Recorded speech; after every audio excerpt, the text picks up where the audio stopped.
All right, so welcome back to the show. And if you've never been here before, well, where the heck were you?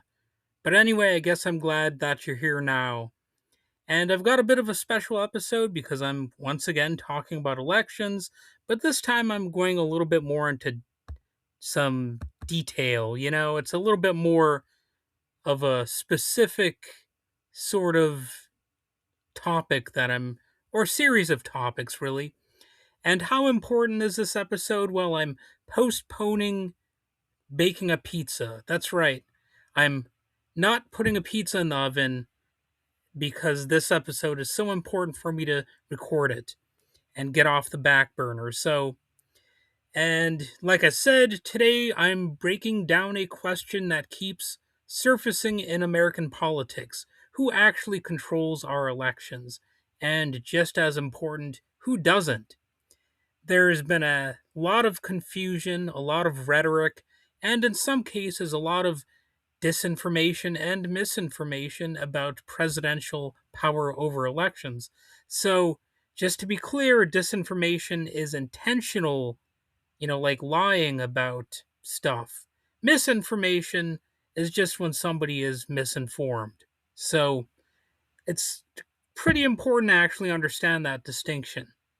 And hopefully, I will, convince people that there are some serious issues that are underway here with the midterms. So let's slow it down and walk through what the Constitution actually says, what federal law says, and what the courts have reinforced over time when it comes to those oh so precious elections. Those sweet, sweet elections. So, because the system is more layered than it often sounds in headlines, what is the constitutional foundation? The starting point is indeed in the Constitution itself. Article 1, Section 4, often called the Election Clause, says the times, places, and manner of holding elections for senators and representatives shall be prescribed in each state by the legislature thereof, but the Congress may at any time by law make or alter such regulations. So, you know, that's not exactly something that you could easily fit on a bumper sticker. It doesn't really roll off the tongue so well. You know, uh, it's a sort of jumbled assemblage of words, as language was back then at times and still can be. So, in plain English, states run elections. They decide how they're administered, but Congress can step in and set or change certain rules for federal elections. I don't think they can change all rules, but definitely some of them, if they can be said to, you know, make elections easier, perhaps. Although sometimes it seems like the rules that could happen might complicate elections. So, there's a debate on exactly what Congress can and cannot do. That's supposedly federalism at work, though. It's supposed to decentralize power and prevent any single national actor from taking control of the machinery of voting. And by any single actor, that might include a president. Even if he's got his face all painted up orange like a clown and he has goofy hair and, says a lot of questionable things about elections, he still does not have the special ability to single handedly determine who wins and loses on, an election day. The Electoral Count Act and the Safe Harbor principle are also in practice. After the disputed election of 1876, Congress passed the Electoral Count Act of 1887. I was almost going to say 1877. But, the goal was to create a clearer process for counting electoral votes and resolving disputes. One key concept in that law is the safe harbor provision. It says that if a state resolves election disputes according to its own laws by a certain deadline, Congress must treat that result as conclusive, and that's important. It means disputes are supposed to be settled in the states through established legal processes. The law also clarifies something else that became a major issue in recent years. The vice president's role in counting electoral votes is purely ministerial, basically symbolic. The vice president presides over the count, and that's about it. They do not have authority to reject electoral votes or decide which ones are valid in general. And, that's not a judgment call, it's a procedural role. And here's what the Supreme Court has said about that. The Supreme Court has repeatedly addressed election disputes. In Bush versus Gore, the court stepped in to resolve recount disputes in Florida. While controversial, the case reaffirmed that election procedures must comply with constitutional guarantees like equal protection. So in Bush versus Gore, which again was in 2000, if you hadn't heard much about that, but it was a pretty big issue at the time and is still worth considering today. But anyway, Bush versus Gore was a landmark Supreme Court decision that resolved the intensely disputed 2000 presidential election in Florida, effectively awarding the presidency to George W. Bush. You know, I could comment on him, but I'm going to resist the temptation. Anyway, the court intervened to stop a statewide manual recount ordered by the Florida Supreme Court, ruling 5 to 4 that the lack of uniform standards for counting ballots violated the Equal Protection Clause of the 14th Amendment. And the equal protection violation was interesting, but 7 justices agreed that the recount procedures, which allowed different standards for identifying voter intent in different counties, denied voters equal treatment under the law. That's basically what that equal protection violation meant. And the remedy, the 5 to 4 vote, the court ruled that no constitutional uniform recount could be completed by the December 12th safe harbor deadline established by federal law. So the ruling was deeply controversial, leading to accusations of political partisanship.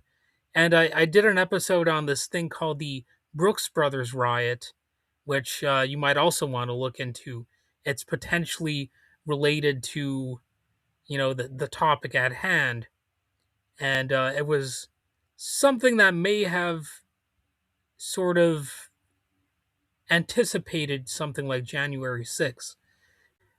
Anyway, while the court explicitly limited its ruling to the present circumstances of the 2000 election, it established a precedent that election procedures must ensure consistent, non-arbitrary treatment of ballots. So the outcome following the decision, Al Gore conceded the election on December 2000, and the case highlighted the tension between state autonomy in administering elections and the federal requirement for constitutional equal protection. More recently, in Moore versus Harper, the court rejected the so called independent state legislature theory, and that theory would have significantly limited the ability of state courts to review election laws passed by state legislatures. So, yeah, that was a pretty significant court case as well. The court said no to that. State courts can review those laws under state constitutions, and that's another possible check on power. So, at the same time, the court has also recognized Congress's authority to regulate federal elections, theoretically to prevent abuses. So, in a separate but related development, and this is another controversial one now. I'm going to get into why it's a big controversy. But the court recently overturned the Chevron doctrine, a long-standing administrative law principle that required courts to defer to federal agencies reasonable interpretations of ambiguous statutes. Now, that's another, sort of complicated sounding concept, but I'm going to explain why civil rights organizations have sharply criticized the ruling, arguing that it weakens agencies that implement and enforce federal law and actually shifts more power to judges. So, the Supreme Court's 2024 decision to overturn the 40-year-old Chevron doctrine, which required courts to defer to federal agency interpretations of the ambiguous statutes, is expected to significantly impact elections by shifting power from executive branch agencies more to the judiciary and to Congress.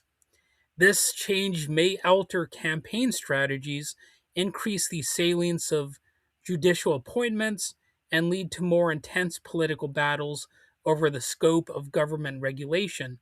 And that's according to like the Brookings Institution or Brookings Institute.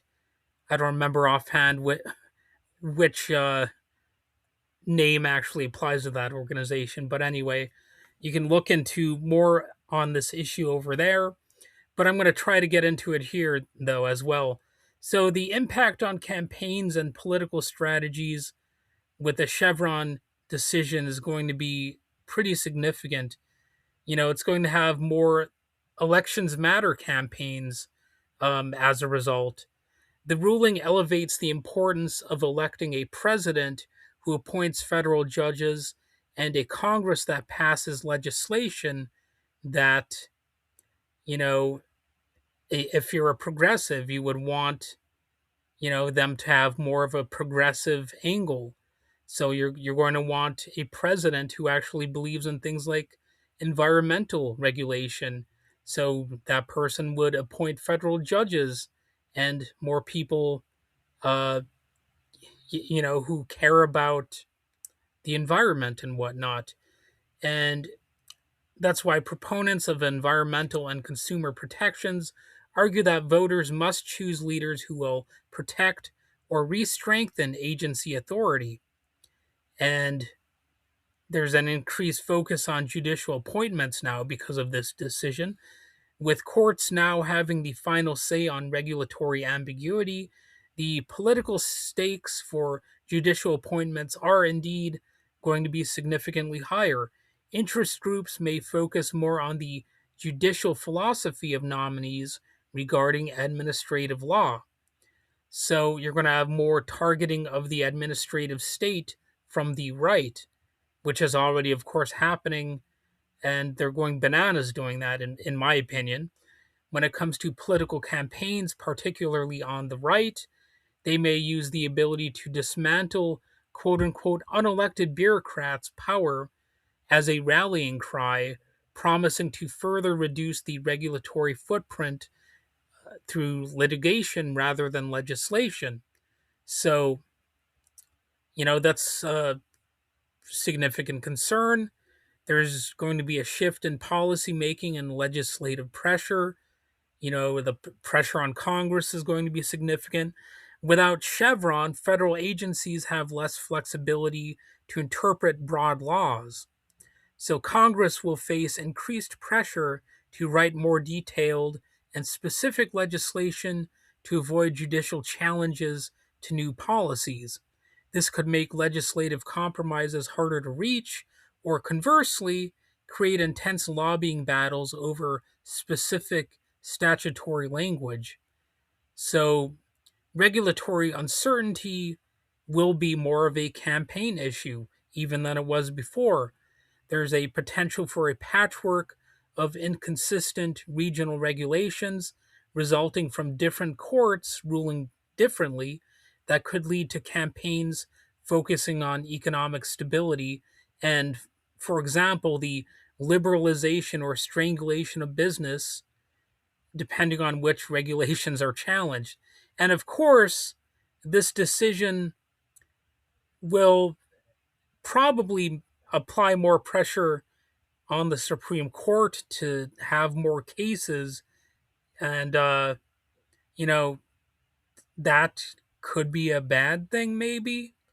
You know, I mean, it's a thing that the Supreme Court, the U.S. Supreme Court, is often expected to be the final say on these matters.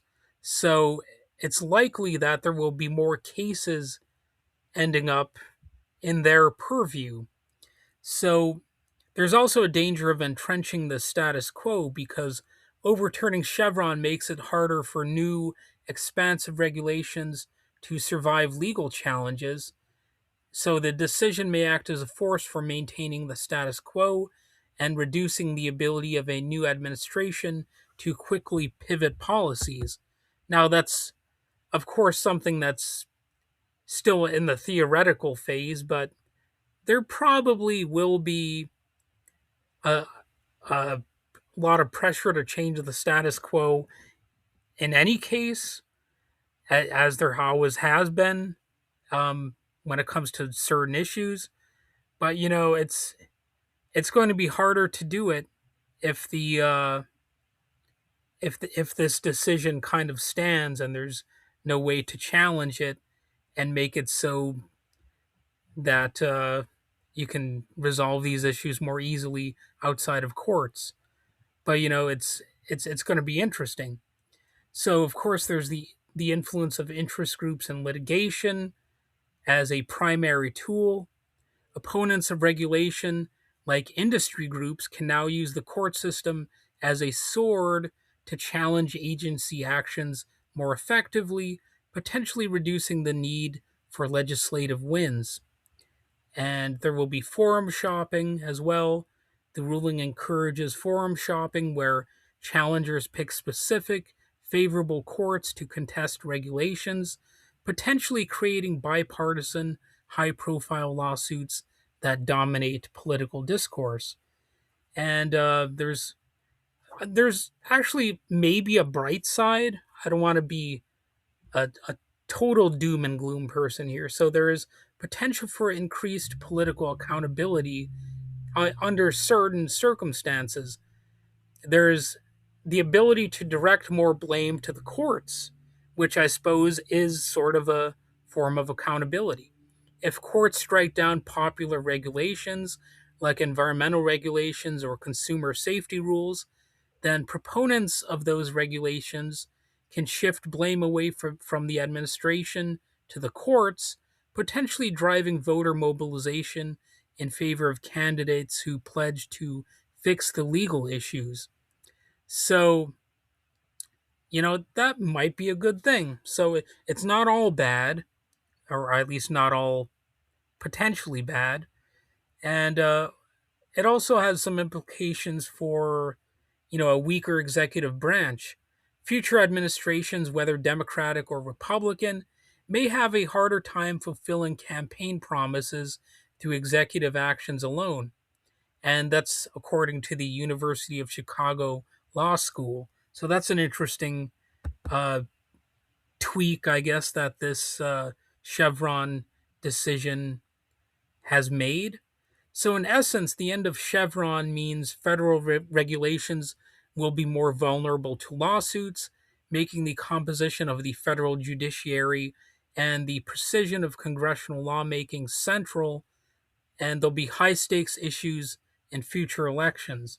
So, whether you agree with that assessment or not, you know, I think I think it's pretty accurate personally, but I'd like to know what your thoughts are on that. And I think the judiciary plays a powerful role in shaping how laws governing elections and administration are applied. I think we already knew that, but now it's going to be even more important. And so, what about executive power and its limits? Kind of putting the Chevron specific topic aside. So, concerns about executive overreach have intensified in recent years. There have been reports at various times about potential executive actions aimed at expanding federal control over elections. And gee, I wonder who I might be talking about there. Boy, I have no idea. But anyway, voting rights organizations, including the League of Women Voters, have warned that sweeping executive orders attempting to seize control of elections would be both alarming and legally suspect at best. Well, it's not just legally suspect, it's, in violation of the Constitution, at least as far as I'm concerned. And then there was January 6th. Let's not forget about that when it comes to the general topic of who controls elections. And, you know, uh, that was, of course, a part of why people were organized on January 6th to begin with, because they were misled into believing that, the vice president, Mike Pence, had the ability to overturn the results, and Trump was lying about the election results. He was falsely claiming that ballots were turning up in rivers, though he never said which rivers. He never said which cities or states those rivers were in, or small towns, or anything like that. So he was just lying about it. And the attack on the Capitol demonstrated how dangerous disinformation and misinformation about presidential authority can be. Some participants believed the vice president had the power to overturn the election results. That belief had no basis in constitutional law, but it had real world consequences. The Constitution does not give the president unilateral authority to control election outcomes. The executive branch is bound by statutory law, subject to judicial review, and checked by Congress. If a president were to abuse power in this realm, Congress has tools available, including oversight and impeachment for high crimes and misdemeanors. Hint, hint. There's a broader system of checks and balances here, and legal experts across the political spectrum, including voices within the American Bar Association, emphasize that the election system is designed with multiple overlapping safeguards. And so, what does that look like in practice? Well, federalism, it's the idea that states administer elections, that decentralization makes it extremely difficult for any one actor to seize nationwide control. Pretty important premise. Then there's congressional authority. Congress can set national standards and override presidential vetoes. There's judicial review, which I talked about pretty much at length there.